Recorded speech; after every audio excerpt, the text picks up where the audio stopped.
Bom dia, boa tarde ou boa noite, conforme seja o horário que estejam me ouvindo. Dando sequência à série de palestras promovidas pela Casa de Fabiano, aqui do Evangelho segundo o Espiritismo, capítulo 13, que a mão esquerda não saiba o que faz a direita, começam agora as instruções dos Espíritos. A primeira instrução, que é sempre a mais, sempre a gente já vai, né, nela, é uma linda mensagem da irmã Rosália. E como não há muito tempo a gente já fez a leitura, e a gente está repassando aí o Evangelho, eu achei interessante a gente ler uma outra mensagem também, né, uma outra instrução de um espírito que preferiu manter-se anônimo, né, e assina apenas como um espírito protetor. Porém, ele vai trazer também, assim como a irmã Rosália, grandes ensinamentos para o nosso entendimento a respeito da caridade, né? Então, vamos aqui à leitura no Evangelho. Então, ele começa assim, esse espírito protetor. Essa mensagem foi dada em Lyon, 1860.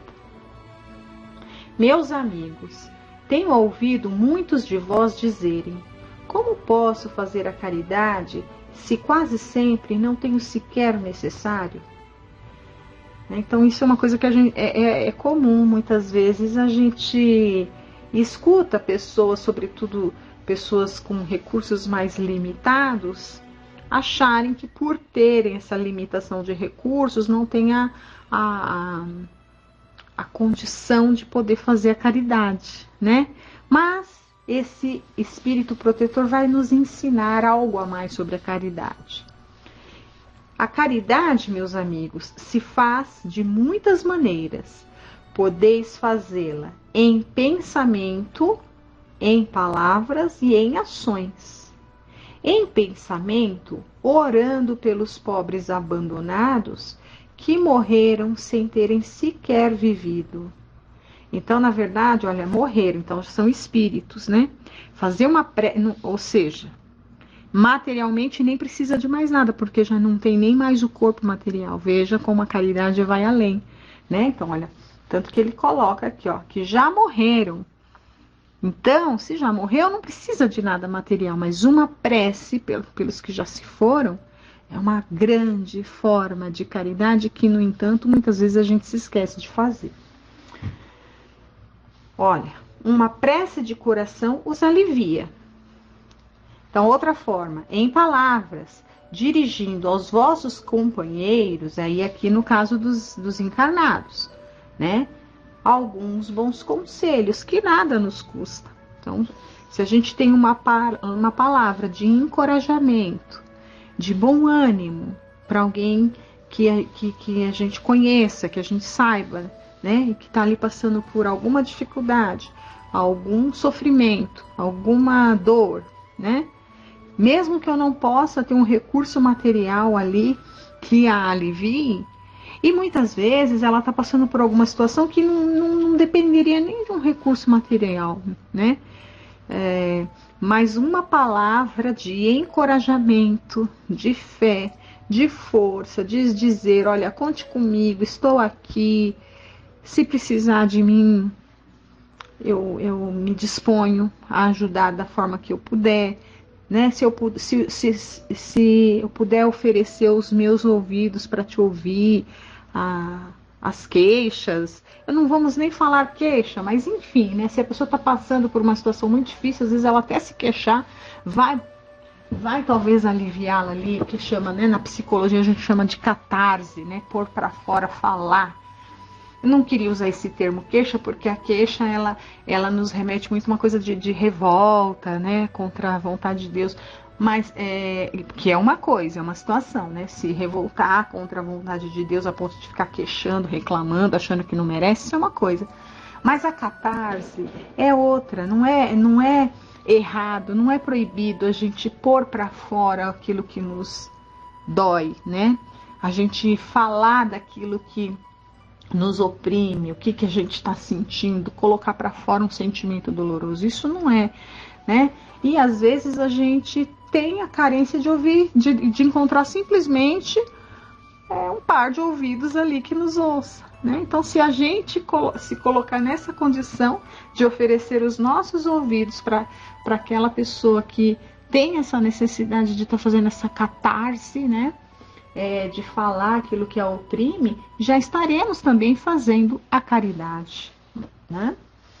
E continua aqui, olha. Dizeis aos homens amargurados pelo desespero e pelas privações que blasfemam do nome do Altíssimo, né? Então ele está dizendo o que a gente poderia dizer para essas pessoas que blasfemam em nome de Deus, né? Eu era como vós, eu sofria, sentia-me infeliz, mas acreditei no Espiritismo e vede agora como sou feliz, né? Aos anciãos que vos disserem, é inútil, estou no fim da vida, morrerei como vivi, respondei, a justiça de Deus é igual para todos, lembrai-vos dos trabalhadores da última hora.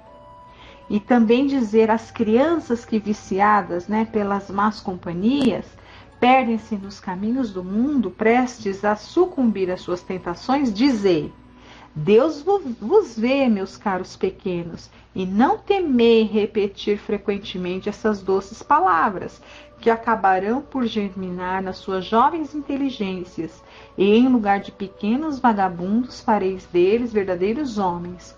Essa também é uma forma de caridade. Então ele dá 3 exemplos de 3 situações, né, em que muitas vezes a gente escuta as pessoas ali aí no caso aqui do exemplo que ele deu, são queixas mesmo, né? Se queixando ali de um sofrimento, idosos que acham que não tem mais o que fazer, né?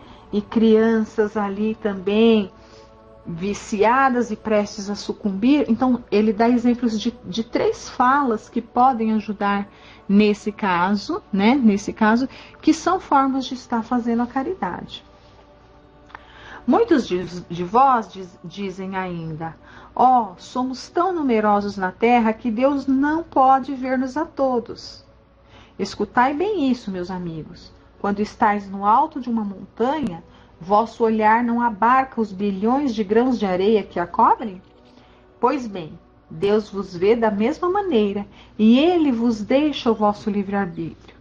Como também deixais esses grãos de areia ao sabor do vento que os dispersa.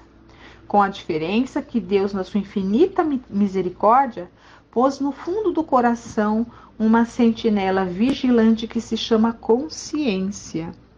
Ouvia que ela vos dará bons conselhos. Por vezes conseguis entorpecê-la, opondo-lhe o espírito do mal, e então ela se cala. Mas ficais seguros de que a pobre relegada se fará ouvir, tão logo a deixardes perceber a sombra do remorso. Ouvi-a, interrogai-a, e frequentemente sereis consolados pelos seus conselhos. Então ele está dizendo aqui, né, que até para aqueles que acham que nós somos muitos e que Deus não teria condição de enxergar a todos, né? Então ele fala assim, olha, até nós, né? Então, até vocês, até vós, humanos que sois, se sobem numa montanha e olha para uma praia, consegue ver toda a areia ali, de uma margem a outra, e imagine Deus com a sua criação, né? Então, com uma diferença, nós não temos ali, a gente não sabe o que vai acontecer com os grãos da areia, mas Deus sabe o que vai acontecer com cada um de nós, porque Ele colocou em cada um de nós uma sentinela, que é a nossa consciência, que vai nos dizer se nós estamos ou não estamos nos afastando ou nos aproximando de Deus, ou seja, fazendo ou não fazendo aquilo que deveríamos fazer. A nossa consciência não é Deus que vai nos apontar o dedo. Ele colocou em nós esse mecanismo perfeito chamado consciência, que cedo ou tarde, como a gente viu aqui, né, ela vai falar.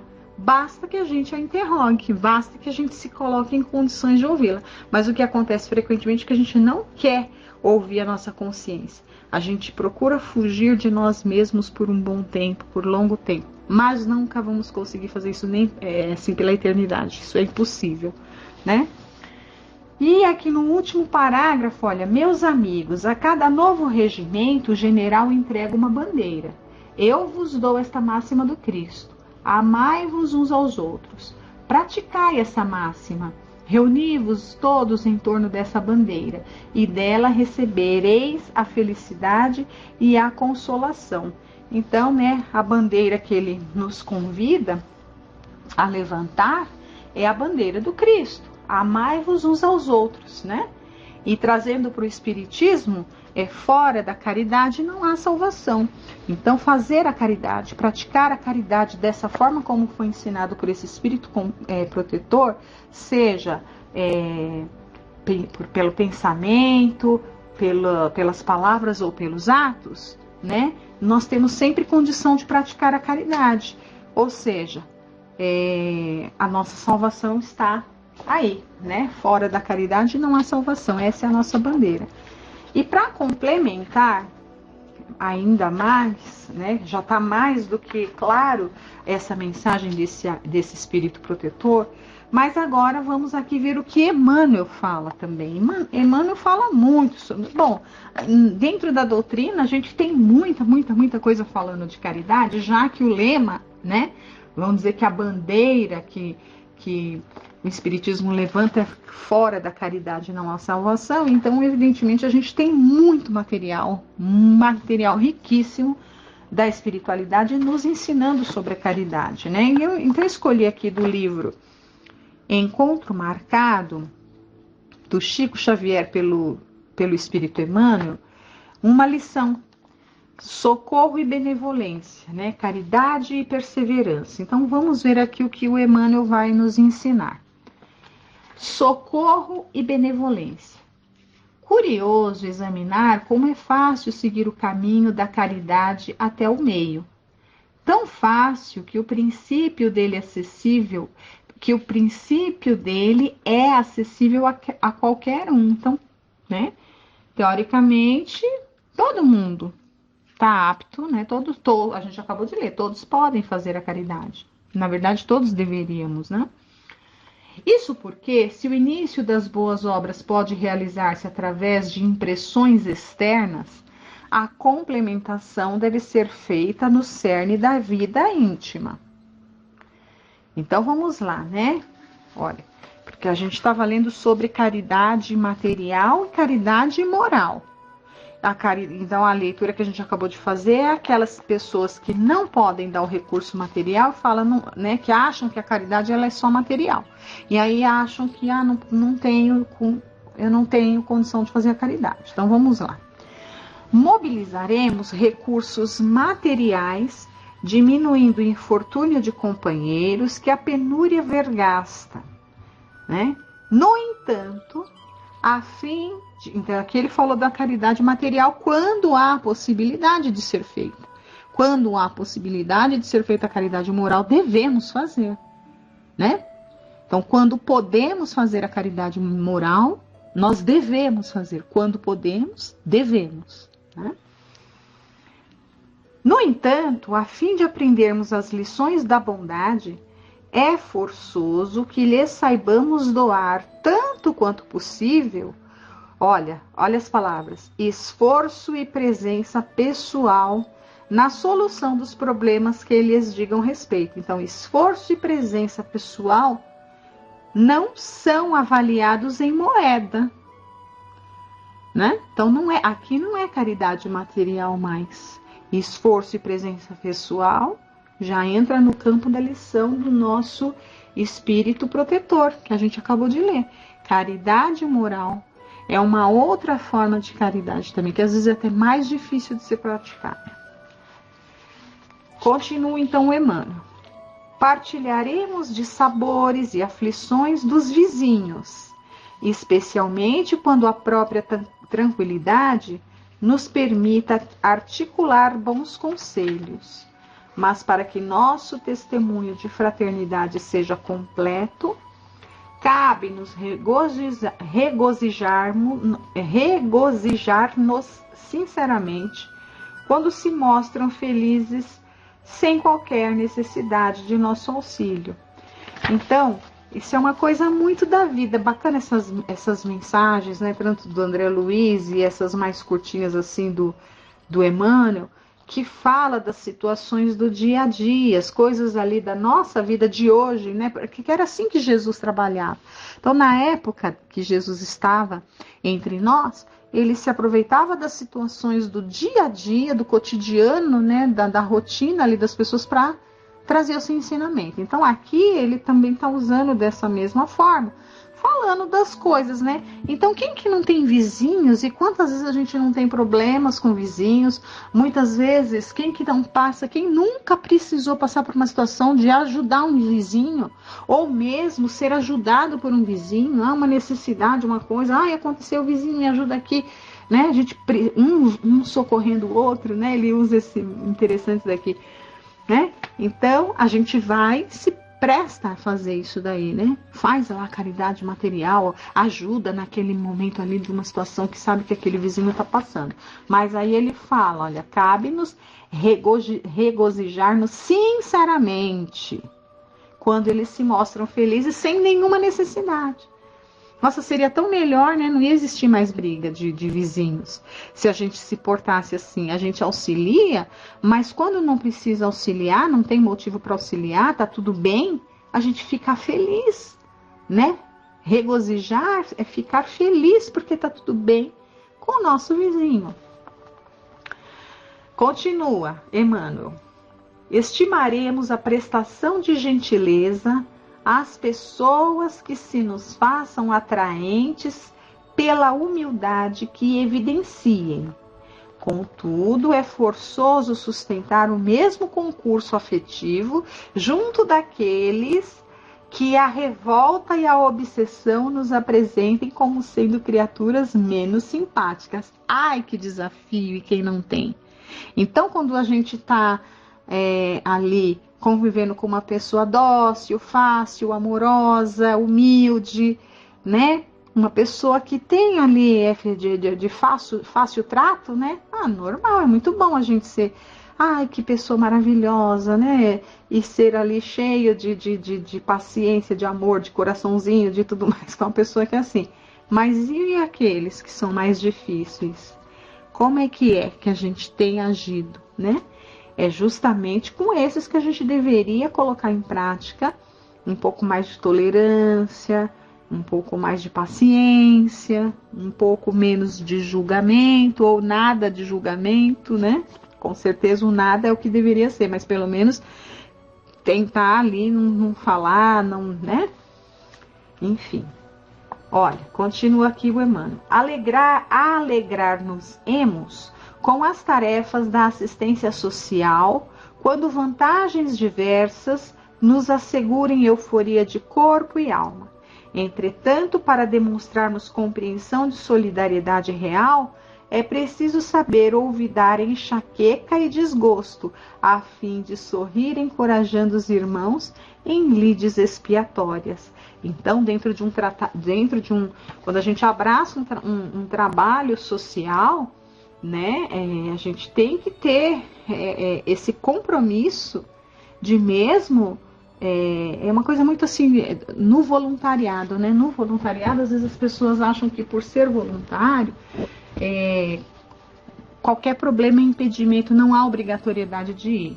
Isso é um grande problema que a gente encontra no voluntariado, a ponto de que a gente, em várias instituições aí, sérias e tudo mais, se assina um contrato de voluntariado, que é para a gente ter responsabilidade. Tanto quanto a gente teria com o nosso emprego, a gente ter com o trabalho voluntário, né? E não é qualquer enxaqueca que ele colocou aqui, ou qualquer desgosto, qualquer problema, a gente falar, não vou lá hoje. Tem alguém que está lá nos esperando, né? E por fim, né, o Emmanuel vai dizer aqui, olha, caridade, indiscutivelmente, é a senda do amor, né? Fora da caridade não há salvação. Amai ao próximo como a si mesmo. Fazei aos outros somente aquilo que gostaria que fizessem para nós, né? Contudo, para alcançar a vitória espiritual a que ela nos guia, é necessário trilhá-la dos júbilos do começo às dificuldades do fim. Então, assim, não é algo simples, né? Se fosse simples, É fácil, mas não é simples, mas não é fácil, né? Porque se fosse, a gente já estaria num outro patamar aí no nosso nível de evolução, não estaríamos ainda aqui nessa condição de imperfeição que nós estamos, né?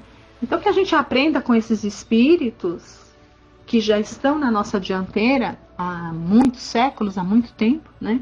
Que a gente aprenda com eles e que a gente procure fazer essas lições que eles nos ensinam, né?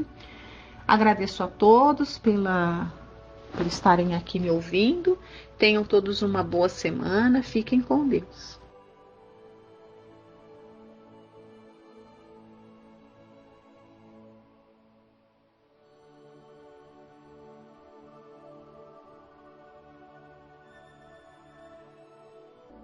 Boa noite a todos. Nós vamos ver hoje também do livro Céu e Inferno. Nós estamos vendo, né, fatos, né, do livro Céu e Inferno, que está na segunda parte. E o título dessa segunda parte é Exemplos. Só que hoje nós vamos ver umas mensagens, né? Uma mensagem sobre suicidas, no capítulo 5.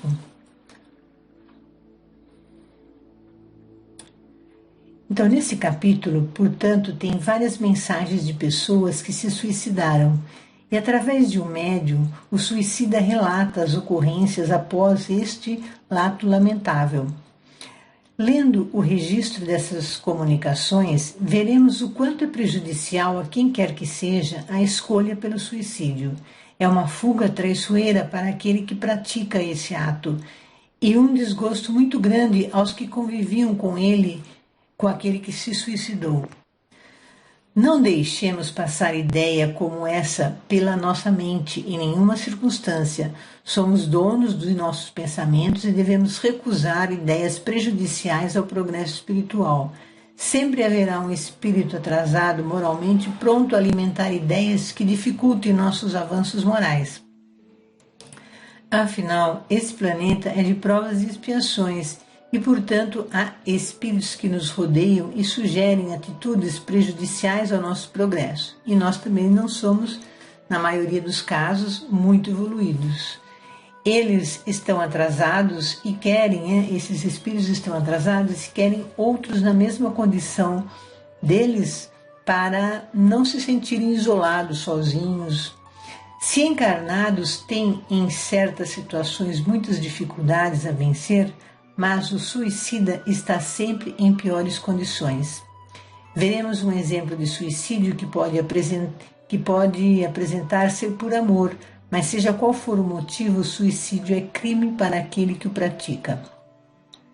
O desencarne de um filho é sempre difícil para os pais, mesmo quando eles são adultos, mesmo que já sejam adultos e esse adulto tenha famílias. As mães, muitas vezes, são de difícil consolação ou aceitação. Muitas mães buscavam Chico Xavier para ver se conseguiam um consolo, e geralmente o consolo se dava quando o filho podia dar mensagem aos pais. E as mensagens eram significativas para eles porque o desencarnado colocava nas mensagens informações que só os pais sabiam, e isso indicava a esses pais que era mesmo o filho se comunicando. Contavam detalhes da vida deles que somente os pais sabiam. Este é o caso que veremos agora, é de um filho adulto que estava doente e o desencarne era certo. A mãe estava inconsolável com a possibilidade de não ver mais aquele livro. Aquele filho. Isso é algo que não ocorre necessariamente, pois nas horas do sono o espírito da mãe pode receber a visita do filho. Nosso espírito pode se encontrar com entes queridos que estão no plano espiritual, embora não nos lembremos ao acordar. O espírito do desencarnado aparece para o familiar que se sente consolado, mesmo sem se lembrar do sonho ao acordar, pois no seu inconsciente reconhece a continuidade da vida desse ente querido. Também, quando encarnamos, já está planejado quando desencarnaremos. O maior problema do desencarne de um ente querido é a incerteza da continuidade da vida.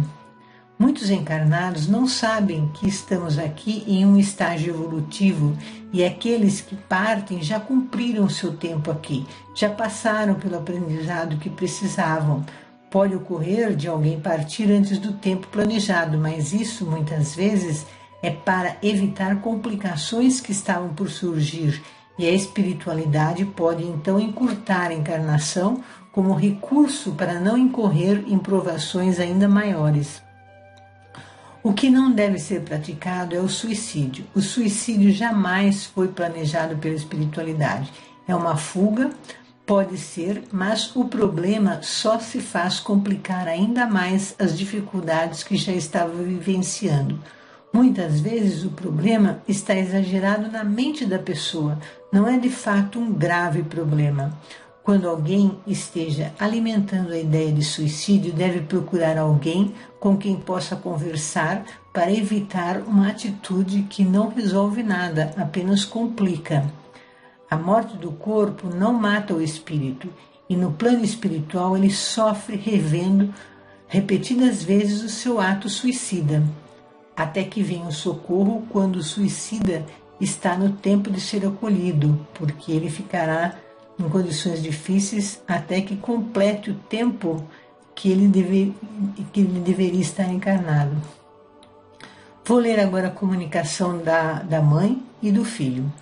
Em março de 1865, o senhor C., negociante em pequena cidade dos arredores de Paris, tinha em sua casa, gravemente enfermo, o mais velho dos seus filhos, que contava 21 anos. Esse moço, prevendo o desenlace, chamou sua mãe e teve forças ainda para abraçá-la. Esta, vertendo copiosas lágrimas, disse-lhe: vai, meu filho, precede-me, que não tardarei a seguir-te. Dito isto, retirou-se, escondendo o rosto entre as mãos. As pessoas presentes a essa cena desoladora consideravam simples explosão de dor as palavras da senhora C. Dor que o tempo acalmaria. Morto o doente, procuraram-na por toda parte da casa e foram encontrá-la enforcada num celeiro. O enterro da suicida foi juntamente feito com o do filho. Evocação destes muitos dias depois do fato. A pergunta: sabeis do suicídio de vossa mãe em consequência do desespero que lhe causou a vossa perda? Está perguntando para o filho que desencarnou, né? E ele responde: sim, e sem o pesar causado por essa fatal resolução da parte dela, julgar-me-ia completamente feliz. Pobre, excelente mãe, não pôde suportar a prova dessa separação momentânea e tomou, para se unir ao filho, o caminho que dele mais deveria afastá-la. E por quanto tempo? Assim retardou indefinidamente uma reunião que tão pronta teria sido se sua alma se conformasse submissa às vontades de Deus. Se fosse resignada, humilde, arrependida, diante da provação que se lhe impunha, da expiação que deveria purificá-la. Orai, orai por ela, e sobretudo não a imiteis, vós outras mães, que vos comoveis com a narrativa da sua morte, não acrediteis que ela amasse mais que as outras mães. A esse filho, que era o seu orgulho, não. É que lhe faltaram a coragem e a resignação.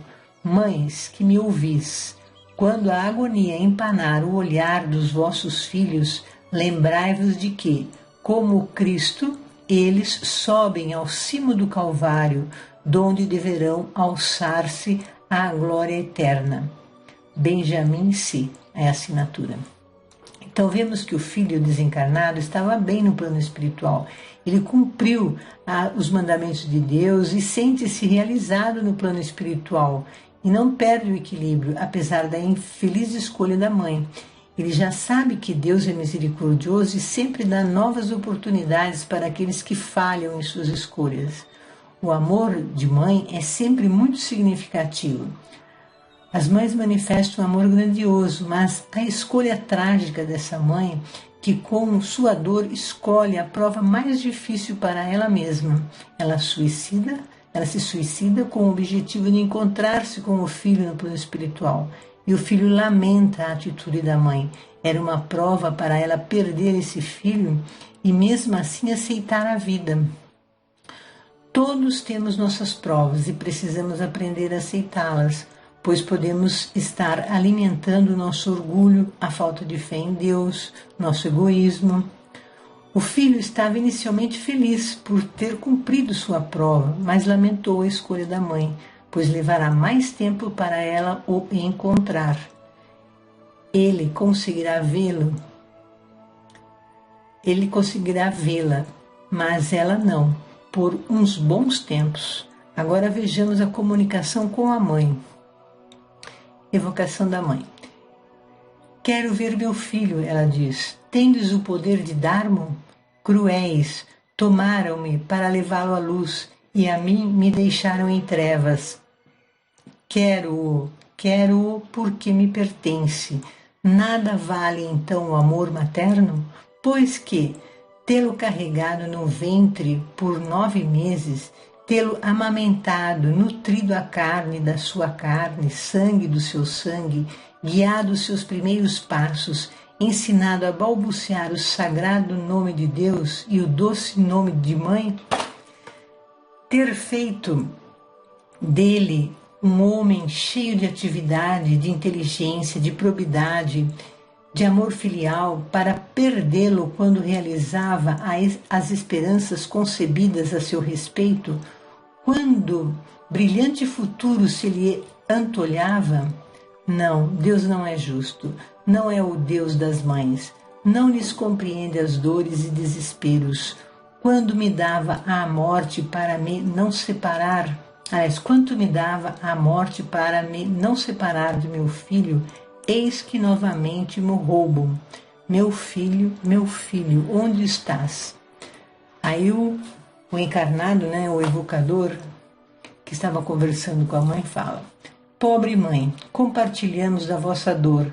Buscastes, no entanto, um triste recurso para vos reunirdes ao vosso filho. O suicídio é um crime aos olhos de Deus, e deveis saber que Deus pune toda infração das suas leis. A ausência do vosso filho é a vossa punição. E a mãe fala: Não, eu julgava Deus melhor que os homens, não acreditava no seu inferno, porém cria na reunião das almas que se amaram como nós nos amávamos. Enganei-me, Deus não é justo nem bom, por isso que não compreende a grandeza da minha dor como do meu amor. Quem me dará meu filho? Tê-lo-ei perdido para sempre? Piedade, piedade, meu Deus. Então, acho interessante a mãe julgar Deus como se tivéssemos competência para tal atitude. E a mãe ainda diz que Deus não é justo. Será que somos justos? Que direito temos de julgar Deus e suas leis, se ele já existia antes de existir o ser humano e os animais e tudo que existe no universo? Como teremos algo para ensinar a Deus? Continuando a leitura, o evocador fala para a mãe: Vamos, acalmai o vosso desespero. Considerai que, se há um meio de rever vosso filho, não é blasfemando de Deus, como ora o fazeis. Com isso, em vez de atrairdes a sua misericórdia, fazeis jus à maior severidade. E ela diz: Disseram-me que não mais o tornaria a ver, e compreendi que o haviam levado ao paraíso. E eu estarei acaso no inferno? No inferno das mães? Ele existe? Demais o vejo. Aí o evocador diz: Vosso filho não está perdido para sempre. Certo tornareis a vê-lo, mas é preciso merecê-lo pela submissão à vontade de Deus. Ao passo que a revolta poderá retardar indefinidamente esse momento. Assim, ninguém é punido sem causa, e se sobre a terra, ele, Deus, vos infligiu grandes dores, é porque as merecestes. A dor de vosso filho era uma prova à vossa resignação.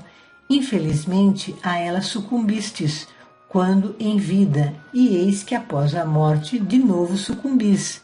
Como pretendeis que Deus recompense os filhos rebeldes? A sentença não é, porém, inexorável, e o arrependimento do culpado é sempre acolhido. Se tivesses aceito a provação com humildade, se houvesses esperado com paciência o momento da vossa desencarnação, ao entrardes no mundo espiritual, em que vos achais, teríeis imediatamente avistado vosso filho, o qual vos receberia de braços abertos. Depois da ausência, vê-lo-íeis radiante. Mas o que fizestes, e ainda agora fazeis, coloque entre vós e ele uma barreira. Não o julgueis perdido nas profundezas do espaço, antes mais perto do que supondes. É que véu impenetrável o subtraem à vossa vista. Ele nos vê e ama sempre. Aliás, ele vos vê e ama sempre, deplorando a triste condição em que caístes pela falta de confiança em Deus e aguardando ansioso o momento feliz de se vos apresentar. De vós somente depende abreviar ou retardar esse momento. Orai a Deus e dizei comigo: meu Deus, perdoai-me o ter duvidado da vossa justiça e bondade. Se me punistes, reconheço tê-lo merecido. Dignai-vos aceitar meu arrependimento e submissão à vossa santa vontade. E ela, pelo que vamos ver, ela fez a prece, acompanhou a prece. E então ela vai dizer agora: que luz de esperança acabais de fazer despontar em minha alma. É como relâmpago na noite que me cerca. Obrigada, vou orar a Deus. Então agora tem um comentário aqui, possivelmente de Kardec. A morte, provavelmente, a morte, mesmo pelo suicídio, não produziu neste espírito a ilusão de se julgar ainda vivo. Ele apresenta-se consciente do seu estado. É que, para outros, o castigo consiste naquela ilusão, pelos laços que os prendem ao corpo. Esta mulher quis deixar a terra para seguir o filho na outra vida. Era, pois, necessário que soubesse aí estar realmente, a fim de sofrer a punição da sua ausência. O castigo consiste, portanto, precisamente na certeza da desencarnação, no conhecimento exato da sua situação. Assim é que cada falta é punida de acordo com as circunstâncias que a determinam, e que não há punições uniformes para as faltas do mesmo gênero. Então a mãe, ciente que estava desencarnada, não conseguia ver o filho, e o seu suicídio foi com o objetivo de encontrar o filho, mas isto é da sabedoria divina e somente Deus é que sabe quando as pessoas devem ou podem desencarnar e se encontrar com outros desencarnados. Eu vou ler um trecho do livro Em Defesa da Vida, Suicídio Não. Você continuará a viver depois da morte? Suicídio é ilusão? Procure ajuda. É uma publicação da Federação Espírita. E depois eles colocam consequências do suicídio. O suicídio, independentemente da forma como se manifesta, sempre produz sofrimentos no curto, médio ou longo prazo, em ambos os planos da vida, o espiritual e o físico. E para finalizar, eu vou ler um pequeno trecho do Evangelho segundo o Espiritismo, capítulo 5, Bem-aventurados os aflitos, o item 14. A calma e a resignação adquiridas na maneira de considerar a vida terrestre e a confiança no futuro dão ao espírito uma serenidade que é o melhor preservativo contra a loucura e o suicídio. Allan Kardec. Oremos sempre e façamos o Evangelho no lar. Não nos esqueçamos. Boa semana a todos.